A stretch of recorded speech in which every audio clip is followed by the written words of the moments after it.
C minor 6.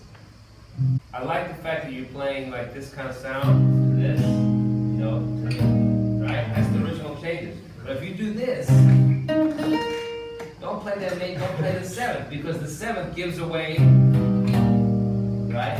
This chord really, if you start with a 1 with C minor to go down to this, it's really a 1. Not minor 7. It's a different sound.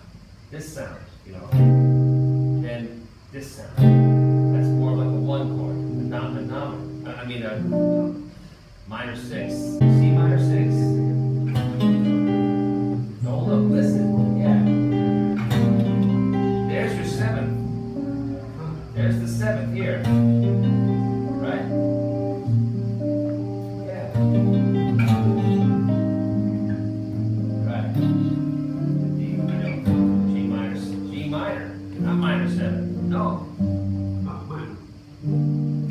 Yeah, but you never want to play that. You don't need that. You just need this.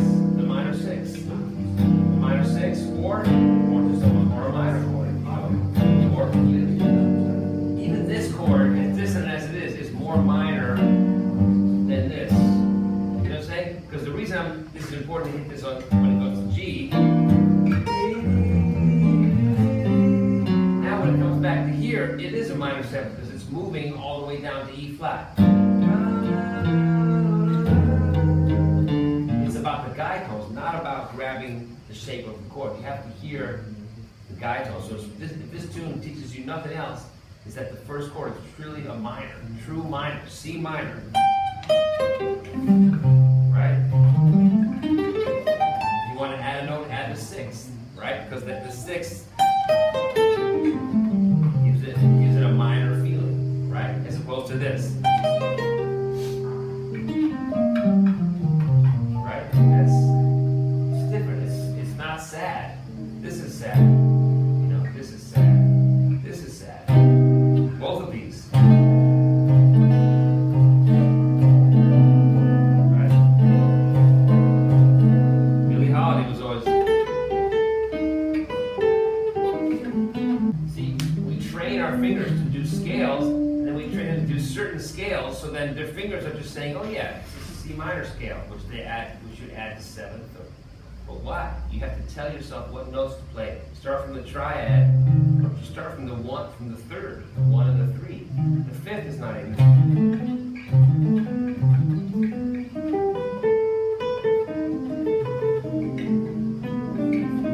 There's your scale right there.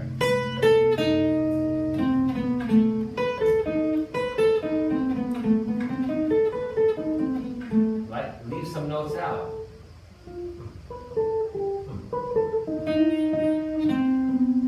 Those notes, those are your notes.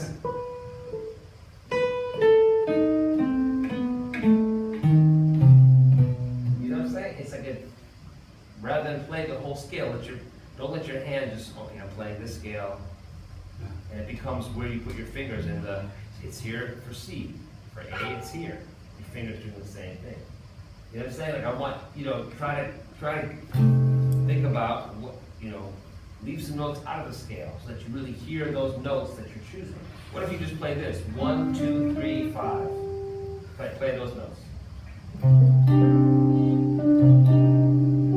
Now go. That's right in the middle of the guitar. Now go up high, start on this one.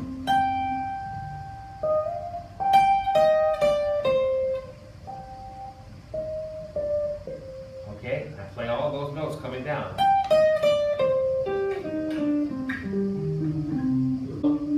You're going to run out of guitar here. You gotta come down. Come down this way.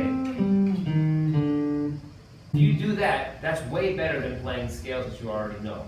Because you're forcing your brain and your fingers to work together to say, no, play these notes. And your brain tells your fingers, no, those aren't the notes I'm telling you to play. And your fingers are like, but these are, get that, go, it's like training a dog, right? Otherwise, the dog, say it's a big dog and it's stronger than you, you really have to train it because otherwise the dog will be pulling you down the street. You can't do that. No, I have the treat. So if the dog wants the treat, the dog listens to you. That's how you train the dog. So You have to train your fingers with something that it wants to listen to the instructions from your brain. So your brain has to tell it what notes to play. Work on that as slow as you need to do it. Whoops.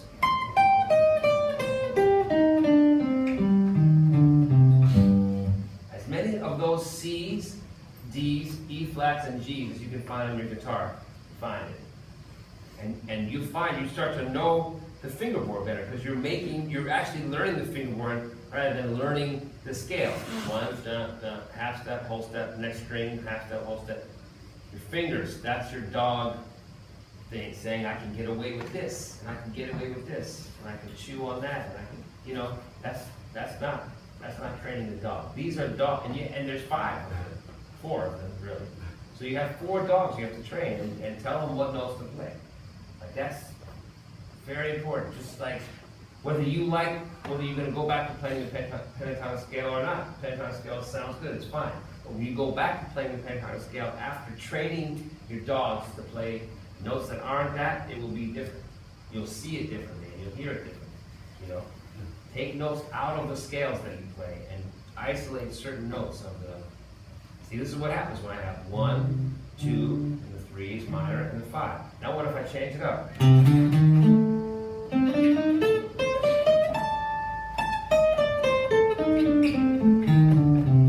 That changes the whole equation, right? One note different, change, you know, what if you try both of them?